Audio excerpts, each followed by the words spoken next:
আজকে আমি ঘরোয়া কিছু টিপস এবং ট্রিক্স ফলো করেই ঠিক এই রকম ঝরঝরে পোলাও রান্না করব। তার সাথে কোনো রকম ফুড কালার ব্যবহারও করব না। চলুন তাহলে দেরি না করে চটপট করে দেখে নেওয়া যাক আজকের এই রেসিপি। এর জন্যে প্রথমেই আমি নিয়ে নিচ্ছি 300 গ্রাম গোবিন্দভোগ আতপ চাল। এবারে চালটাকে আমরা জল দিয়ে প্রায় 30 মিনিটের জন্য ভিজিয়ে রেখে দেব। এইভাবে ভিজিয়ে রাখলে চালটা অনেকটাই নরম হয়ে আসে, খুব তাড়াতাড়ি সেদ্ধ হয়ে যায়।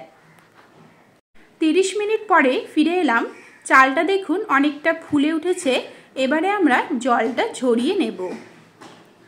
জল ঝরানো চালের মধ্যে প্রথমেই দিয়ে দিচ্ছি হাফ টিস্পুন নুন, তার সাথে হাফ টিস্পুন হলুদ গুঁড়ো, দিয়ে দেব হাফ টিস্পুন গরম মশলা গুঁড়ো, তার সাথে হাফ টেবিল স্পুন ঘি।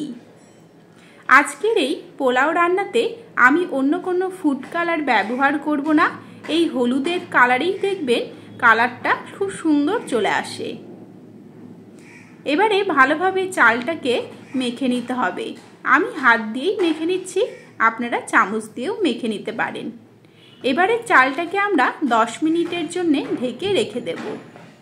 অন্যদিকে পোলাও বানানোর জন্য প্রথমেই আমি প্রায় 1 টেবিল স্পুনের মতো সাদা তেল দিয়ে দিলাম, তার সাথে 1 টেবিল স্পুনের মতো ঘি দিয়ে দিলাম। এবারে তেলটা গরম হয়ে এলে প্রথমেই কাজু কিশমিশগুলো ভেজে নেব। আমি এখানে 25 গ্রাম কাজু বাদাম এবং 25 গ্রাম কিশমিশ নিয়েছি।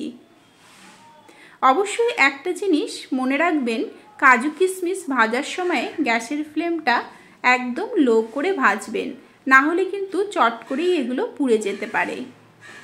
এগুলোকে নামিয়ে নিয়ে প্রথমেই দিয়ে দিলাম একটা তেজপাতা, তারপরে লবঙ্গ, এলাচ, দারচিনি। এবারে একটু নেড়ে চেড়ে নেব যাতে ফ্লেভারটা ভালোভাবে বেরিয়ে আসে। এখন মেখে রাখা পোলাওয়ের চালটা এই তেলের মধ্যে দিয়ে দিলাম।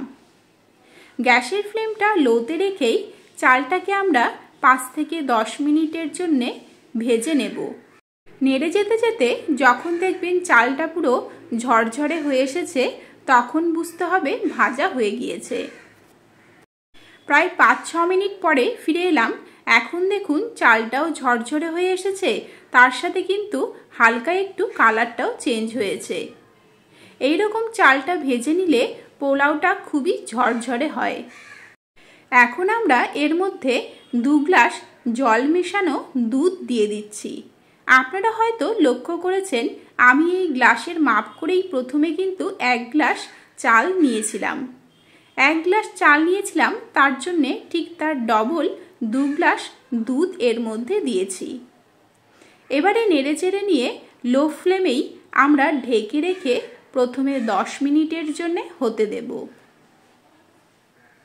10 মিনিট পরে ফিরে এলাম। দেখুন চালটা 90% সেদ্ধ হয়ে গিয়েছে।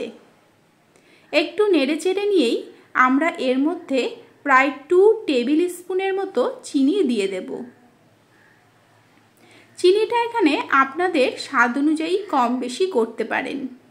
দিয়ে দিলাম ভেজে রাখা কাজু কিশমিশ। আর হ্যাঁ, এখানে একটা জিনিস অবশ্যই মনে রাখবেন, চিনিটা আমি যেরকম পরে দিলাম ঠিক সেরকমই কিন্তু পরেই দেবেন।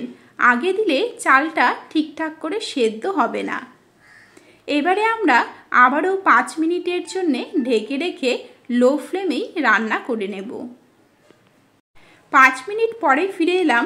এখন কিন্তু আমরা পোলাওটা খুব বেশি নাড়াচাড়া করব না, ঠান্ডা হতে দেব। ঠান্ডা হবার পরে এখন দেখুন পোলাওটা কিন্তু পুরোপুরি ঝরঝরে হয়ে এসেছে। ঠিক আমার মতো করে রান্না করবেন, আপনারাও কিন্তু এইরকমই ঝরঝরে পোলাও বানিয়ে নিতে পারবেন। তাহলে বন্ধুরা, কেমন লাগলো আজকের এই রেসিপি কমেন্টে কিন্তু অবশ্যই জানাবেন। ভালো লাগলে সাবস্ক্রাইব করে নেবেন, লাইক ও শেয়ার করবেন। আজকের মতো এখানেই শেষ করছি। দেখা হবে নেক্সট রেসিপি নিয়ে। নমস্কার।